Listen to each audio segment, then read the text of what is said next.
I'm Allison Rose, and I've got a few original songs for you. This first song is a song I wrote after I bought my house several years ago, and I got the really cool opportunity to meet the folks selling me the house. And they were basically selling me their childhood home on behalf of their parents, and who had moved into a nursing home. And so we were sitting around at the table at the closing, and I got to hear many stories about them growing up in the house, and it got all sentimental and kind of stuck with me, so I wrote this song. It's called Where I Lived.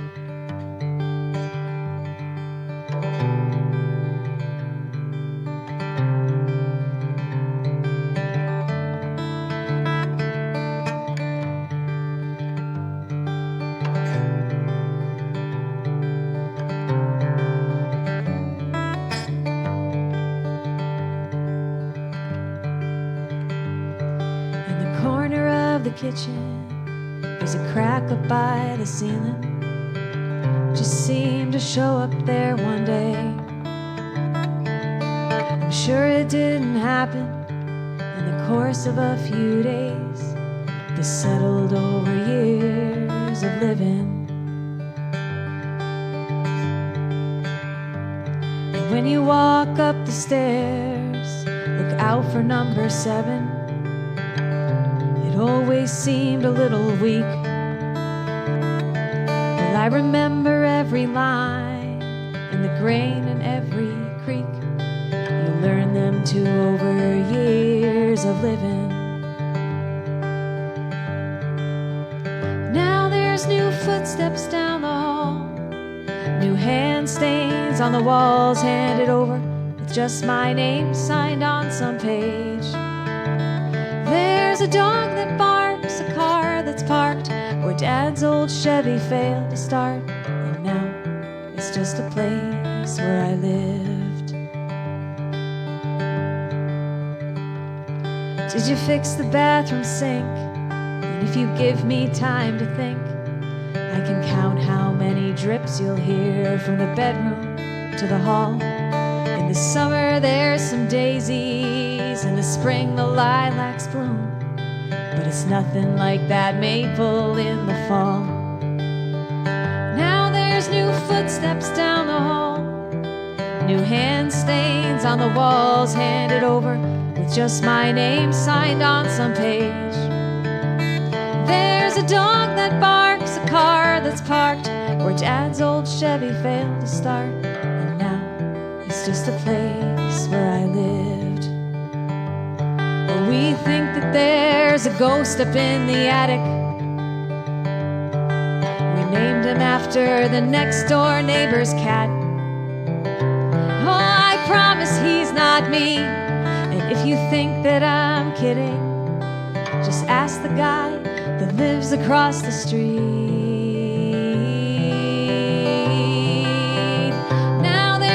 Footsteps down the hall, new hand stains on the walls handed over with just my name signed on some page. There's a dog that barks, a car that's parked where Dad's old Chevy failed to start, and now it's just a place where I lived. There's new smells in the kitchen. The furniture looks different, but there's scuffs still on the floor from where Mom's chair sat for years. Well, the keys might be yours now, but the memories are mine. And now it's a place where you live.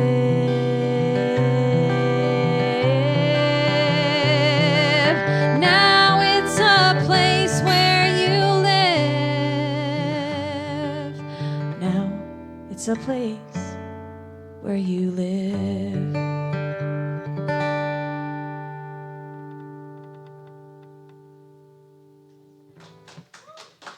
Thank you.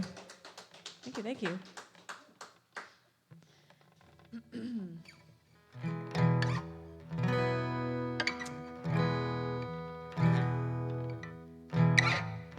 All right.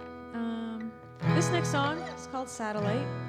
It's about a year or so old now. Actually, the next several songs I've written in the past couple years, and they were all written as sort of processing the death of my dad. And so they kind of all were born after that over the past couple years. So this is Satellite.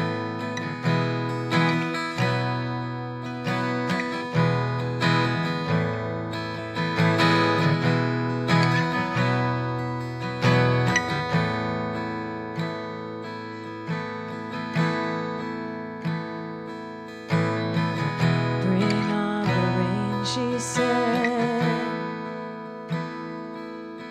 as a single tear fell and carried her to sea. Well, I'd better learn to swim, 'cause all rivers lead to the ocean.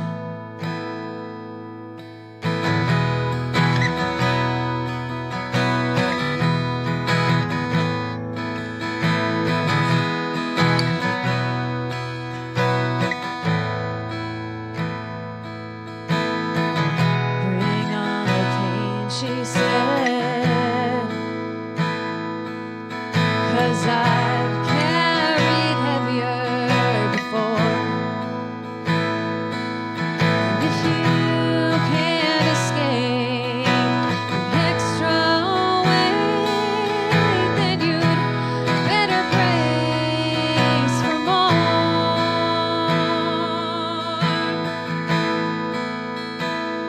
If I could reach my arms to the sky, I'd hitch a ride on a satellite. I'd hold my hands to the night and catch a flight on a satellite.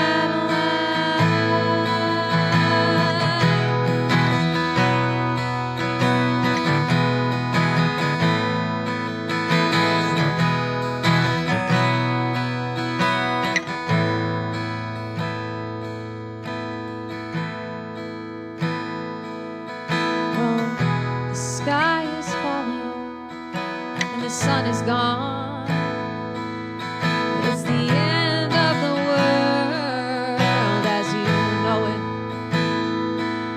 I'm gonna pack up a bag and get out of town, 'cause it's burning down anyway.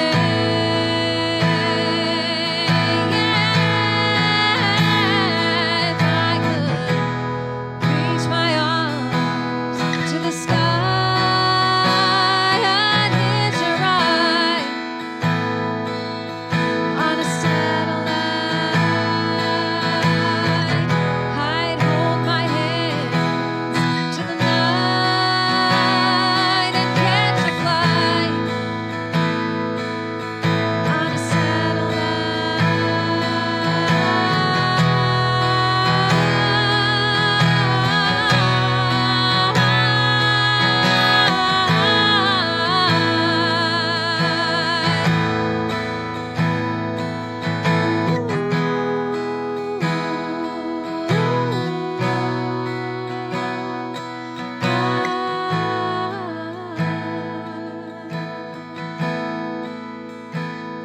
If I could reach my arms to the sky,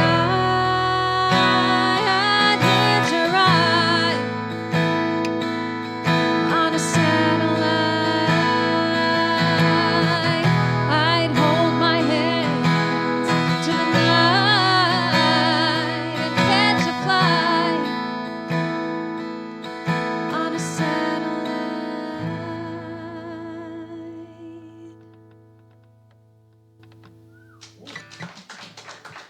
Thank you so much.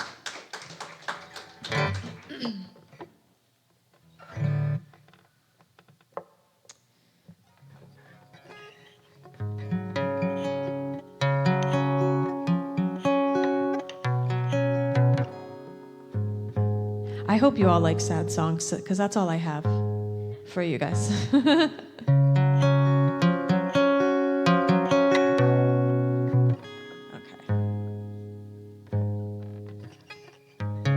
This next song, I wrote basically about wrestling with the concept of whether or not there are signs from beyond, things that maybe are not tangible in this world, but maybe messages from something else. I was sitting on the beach one day, got there really early, like 8 a.m., was the only one there, put my chair down, and there was a monarch butterfly sitting on a rock next to where I set up. And it stayed there for a couple hours, and I actually thought it was dead. And after a couple hours, it just got up and just flew away. And I was like, oh, that was cool. And then a little later on, I looked behind me and I noticed there were like several others right behind me, kind of just hanging out with me the whole afternoon. And basically throughout that whole summer were butterflies. I was taking a motorcycle riding class in the middle of the pavement of a parking lot, and butterfly flies by my head while I'm on the bike. So a lot of that was happening, and I don't tend to believe in that stuff, so it just kind of got me wondering. And the song's called Monarch.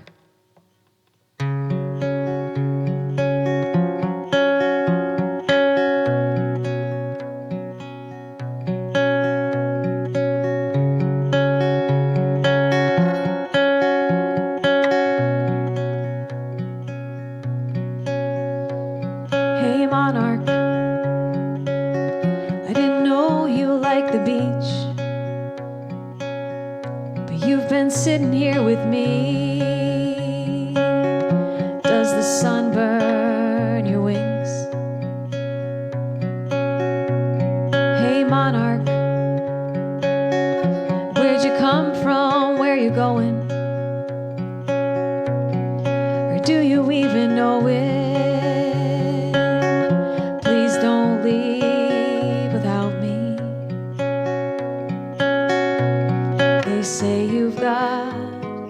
Message for me. They say you mean something, but Monarch, why is that so hard to believe?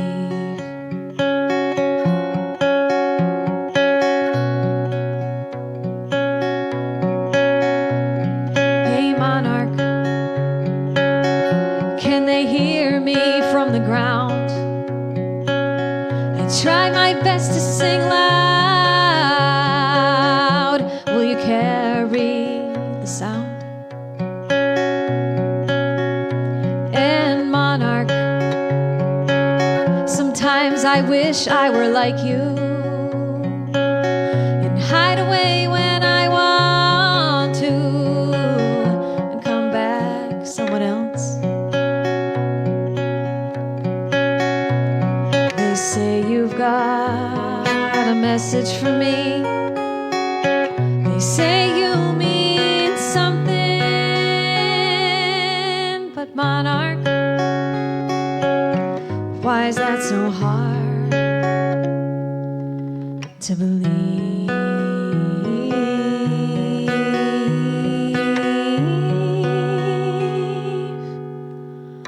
Well, I don't believe in messages,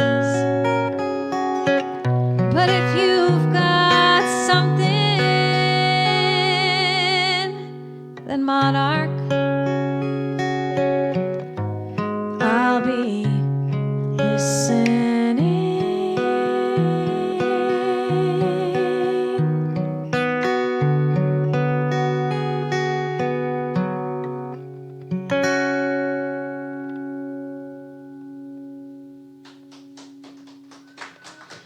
Thank you very much. Do I have time for one more? Yeah? And that's the last one? Ish? ish? Yeah, okay. Just planning ahead. All right, this will be my last one. Thank you, Motif, for having me and for doing this. It's really fun. And the Parlour, my home away from home. This last song is called Where Does a Prayer Go? And it's about unanswered prayers.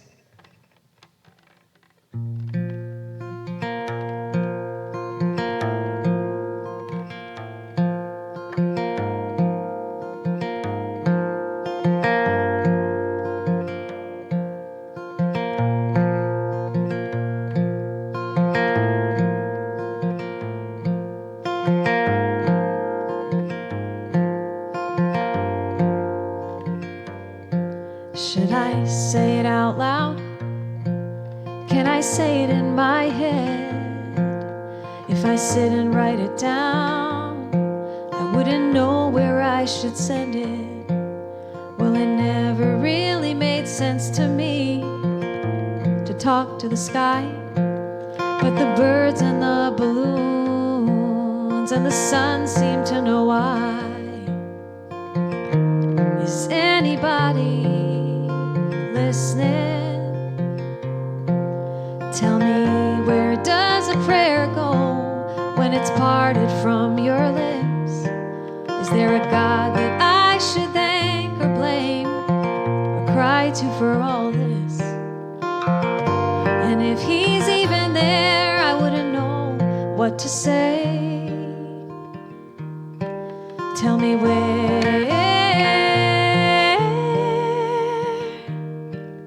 does a prayer go?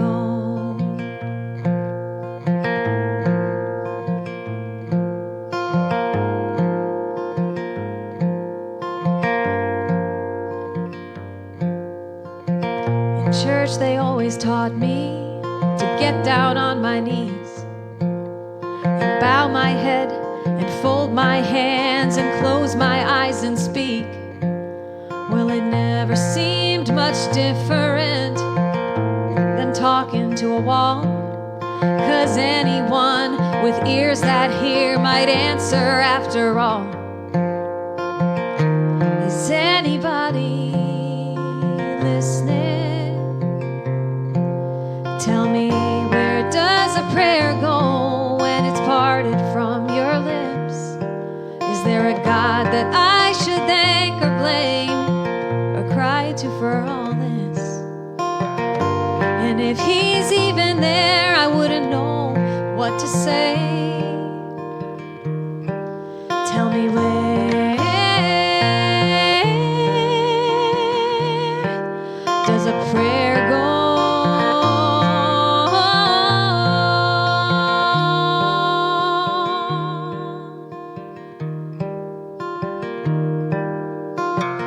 Where do the words go when they're parted from your lips? Are they carried up above the clouds on a one-way trip? I can't help but think they disappear into thin air. Tell me, where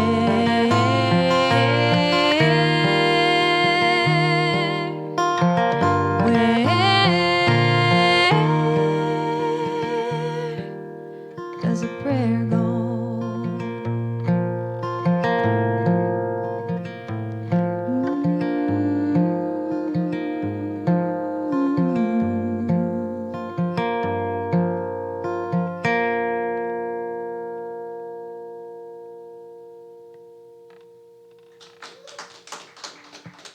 Thank you.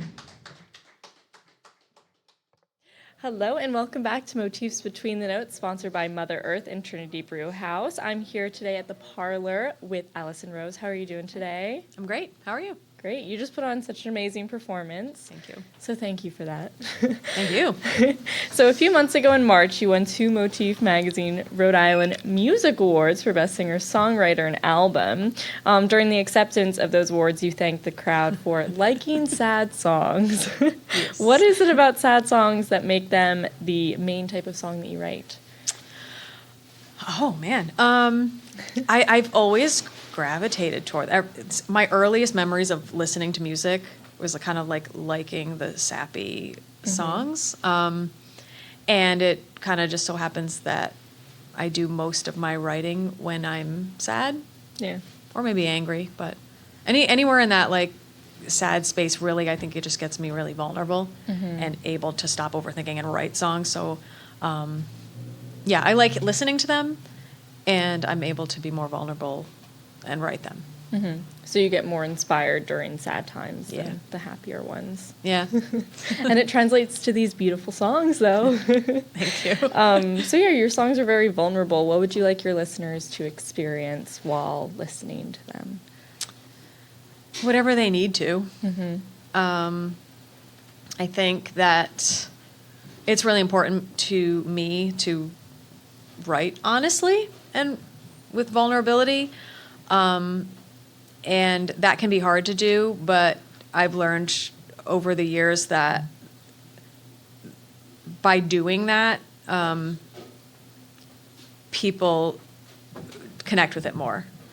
And I'll hear a lot from people like, oh, that song really touched me because, or I feel the same way as that song. That one really spoke to me. So I think that's what making any art form is all about. You said before your performance that crying is kind of flattering for you when your audience, when you move them to tears. Yeah. Yeah, it means they got something out of it or they connected with it somehow. They felt something. So Yeah. I'll take that as a compliment. So like I mentioned, one of those awards was for Best Album for your album, All the Difference, which was released in 2023. Can you tell me a little bit about that album? Oh, that album. That album. That album. That album, I don't even know where to start. That album is actually a collection of older songs. I probably wrote most of those songs with the exception of Where I Lived, which is about the house. That I wrote in about 2018, 2019. But the rest of those songs, I probably wrote those in 2016 or so. And then by the time I got around to start recording, they were like a year or two old. And the album itself took about 4 years.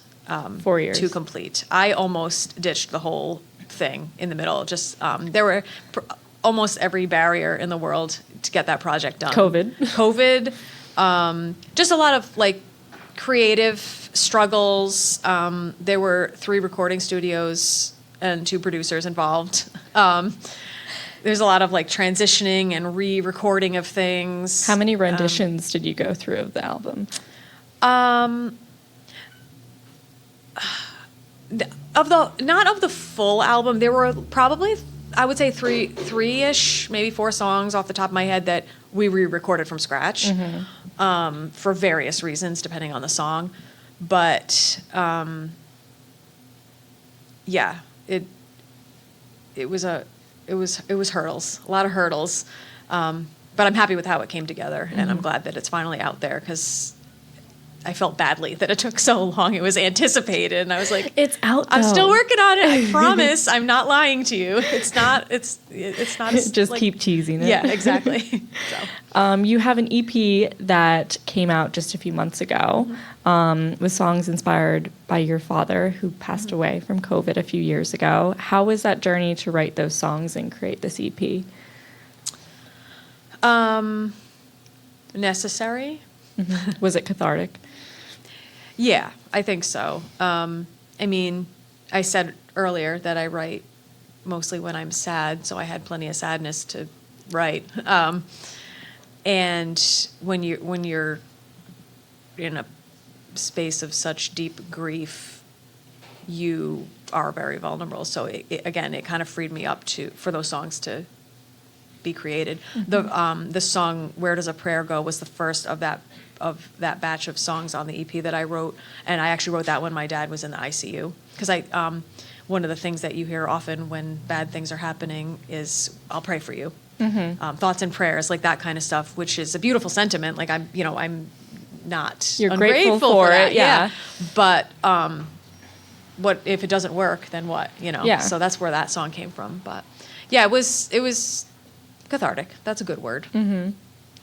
And comparing that album to, or that EP to your album, All the Difference, what were the differences in those two creations? I was, in many ways, an entirely different person when I wrote a lot of the songs on All the Difference.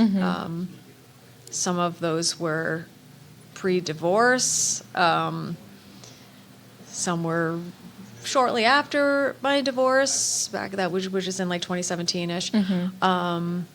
And I think that I've grown as a person and especially as a songwriter.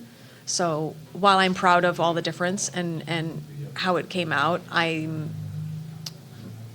prouder of the songs on the Monarch EP, even from a songwriting perspective. Well, that's nice because it's the most recent one. It seems that you'd always want to be most proud of your most recent work. Yeah. Going to Monarchs, have you seen any butterflies in a while? I have. Not like I was. Was it just a Monarch crazy summer?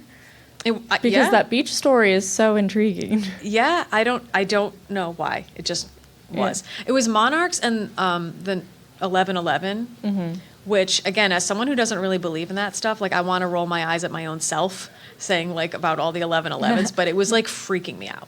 Yeah. So weird. Did it make you question anything? Yeah, a little like why. It was almost pissing me off because I was like, this is ridiculous. Like, It was testing you. It really was. Yeah. So the butterflies, it was honestly more 11/11s, but the butterfly worked better for the song. Yeah, it's more. But the more butterfly beautiful. story was true. Yeah. There were tons of them. So yeah, I don't know why. I have not seen them as much since, but It was just a Monarch summer. Yeah, Just an it really 11/11 was. summer. What song can you remember providing comfort to you, or what song can you remember that provided tears, that caused tears? For me? Yeah. Or for others? For you. For me? The prayer song. Because I was desperate when I wrote that. 'Cause Yeah. my dad was in the ICU for like about 6 weeks before he passed. And I think I wrote that song, I wrote that song maybe about a week before he passed.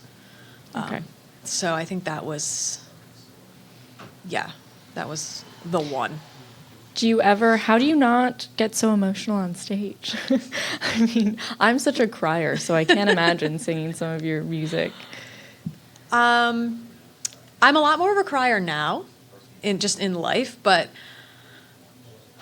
I'm an anxious overthinker, and so when I'm on stage, I actually dealt with a lot of stage fright, paralyzing stage fright, and didn't start doing any of this until about 10 years ago, even though I grew up kind of playing music. So I still, while I can do all this and it's a lot better, when I'm performing, I'm still so focused on performing and not wanting to screw up or whatever, that it takes me out of the emotional space, which helps me get through those songs. But I do.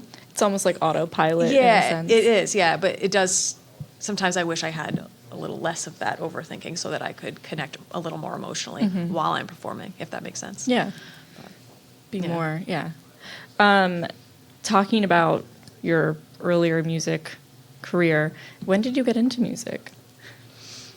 I started taking piano lessons when I was about 10. I was like picking out little melodies by ear on a little toy keyboard and like doing little concerts for my piano and for my family. And my parents were like, "You want to take some piano lessons? Because we This think you seems might to be know- something." Yeah, you might have something. So I took piano lessons from age 10 into college, and I started singing in 8th grade chorus. That was kind of when I found my voice. And I grew up in church and stuff, so like I was singing in church, school and church choirs, and minored in music in college, and then did nothing with it after that for a long time, just because I was so shy. Okay. So you minored, I have here, you minored in music in college. But so what was your goal with music back in college? Just that you loved I it. It was a minored by passion. accident. Okay. I minored by accident because I was a psychology major, didn't really have any intention on, I didn't even pay attention to my minor, but I was just taking like music lessons and ensembles because I liked it. Yeah. And then realized, oh, if I just take these few classes, I'll have a minor, so I might as well. That's how I ended up minoring in music. That's hilarious. Yeah. Well, it worked out. Yeah. You know, you got to do something that you're passionate in. I learned a lot. So you are a mental health counselor. I imagine that is a heavy role. Does that play into your music at all? Yeah. If anything, mostly just because, I mean, as a therapist, you know, we therapists believe in feeling feelings, and any feeling is okay. And, you know, I'm trained to hold heavy feelings. And so I think that again, it's a way for me to process my own stuff. But I think it's also a way for me to like practice what I preach or practice what I practice. Meaning like I'm a therapist and I'm, you know, encouraging people to express themselves and to, you know, be honest and vulnerable. And so I'm doing it too. So it's kind of Yeah. a practice when you go to work. Yeah. That's nice. Is there any overlap? I mean, music is medicine. Do you ever use it with your patients?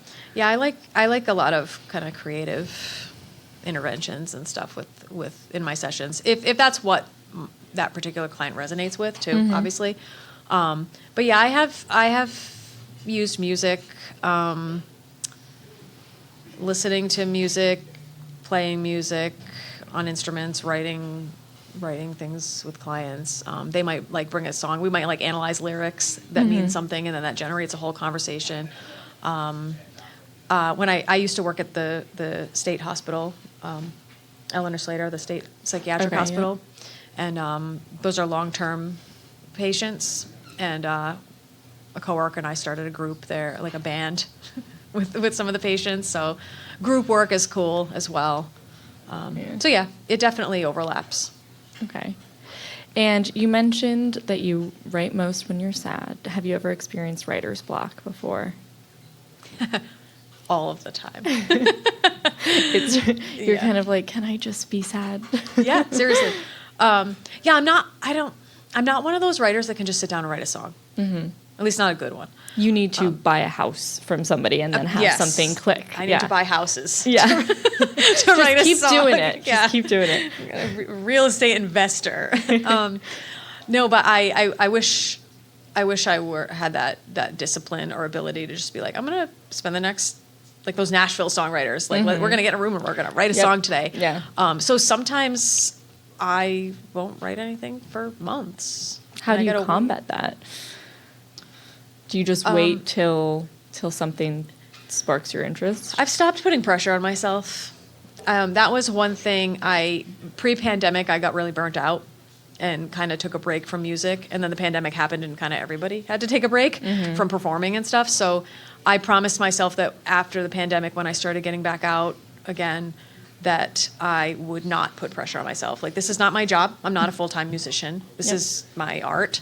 And so I'm not going to put pressure. Out of it. Exactly. Sure. Yeah. So I'm just like, if I have nothing right now, I have nothing right now. I'm not going to force it.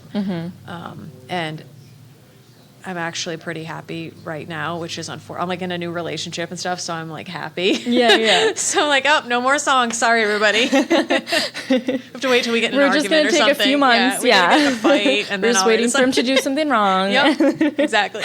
But yeah, you mentioned the song "Where I Lived," inspired by the people who sold you their home. Do you typically find songwriting inspo by accidents like that? Yeah, whatever hits me. Whenever it hits you. Yeah. If it's like, I'm pretty sentimental about living spaces and homes. Like, even when I bought that house, I was surprisingly really heartbroken to leave the apartment that I had been living in. Yeah. Even though I was excited to buy the house. So, all of that kind of hit me, and I just went with it. So, yeah, whatever comes along, I guess. Nice. Do you have a favorite song to perform? Oh. I like performing Satellite because I feel comfortable. Like, I'm not an excellent guitar player, and I feel comfortable with the guitar part, but also it's fun vocally, and I think it showcases my vocals too. And one that I didn't perform today, which I perform on piano, is on the EP, the Monarch EP, In Case of Happy Ending. I've been really into performing that one lately, and it's a newer one. So Why are those two it? I don't know. I just feel like they're fun to perform, and I'm proud of them. So That's always nice to Yeah. like showcase something. yeah, that I'm you're like, I'm proud of this song. I'm like, get into it and Yeah. play it. So Speaking of performances, do you have a favorite performance that you've had in this journey so far, or one that stands out to you? oh boy, that's a question. I don't know. I don't know if there's one particular one, but I think that there have been several. When you're performing somewhere and the room shuts up, like especially if you're in like a bar or Yeah, whatever, yeah. and everyone just shuts up and they're listening to you, that's kind of empowering. It is, Yeah. yeah. So whenever that happens, I'm like, okay, I'm doing something right. Yeah. And I've opened for a couple of folks at the Narrows. That was pretty cool. Like, Who have you opened for? I opened for Marcarelli and the Poussette Dart Band. Okay, nice. The last like couple years, and that's such a great venue to play. It's such a great venue. I saw. I go there frequently, and I saw Ann and Alec there. And as you were performing, I was drawing some similarities between you two. Aw. Both beautiful songwriters. Thank you. That's Yeah. a great compliment. Yeah. So, I mean, speaking about great musicians, who's somebody that you draw a lot of inspiration from? Lori McKenna's a big one. Okay. Love her. She writes such powerful lyrics. Also, Gretchen Peters. I've been kind of revisiting her. Similar style songwriters, just very storytellers, heartbreaking storytellers. The best kind. Simple chords, heartbreaking lyrics. Like that's my thing. I'm also a huge Sarah Bareilles fan. Love her. Love her. It's my wife. She's so good. Yeah. And Joni Mitchell's always one. I've been really into Noah Gunderson lately. Okay. More heartbreaking What lyrics. aspects of them do you draw inspiration from? Mostly lyrically, because I can kind of come up with like melodies and chords all day long, but lyrically I really struggle to come up with something that I feel like is really good. Like Yeah. my standard is those songwriters, which is a really high standard, and I'm such a perfectionist, so Yeah. like that sometimes freezes me up. Yeah. Because I'll be like, would Lori McKenna write this? No. Well, Well, fuck then it. why Like, am I'm I done. doing it? Yeah, exactly. I don't want What's the point? trash. This is trash. So, I think a lot of it is lyrics. For sure. And so we have to wrap up soon, sadly, but do you have anything coming up? Any performances or any album releases or songs or anything like that that's coming up that you'd like to shout out? What do I have? No album releases. I got 2 of those in a year, so I'm Yeah. good there. Although some of those Monarch tunes, be on the lookout because probably, over the course of the next year or so, that was an acoustic EP. We'll be like producing some of those as singles. Okay. But I think my next show is next weekend at the Blue Room. It's the Ladies of Folk Awesome. show, which is a benefit for the Rhode Island Folk Festival over the summer. I should know the date off the top of my head. It's either April 27th or 28th. Okay. 2 to 5 at the Blue Room. Lots of great lady songwriters Beth at that Barron. one. Beth Barron, yeah, she kind of pulled that She's- thing together. yeah.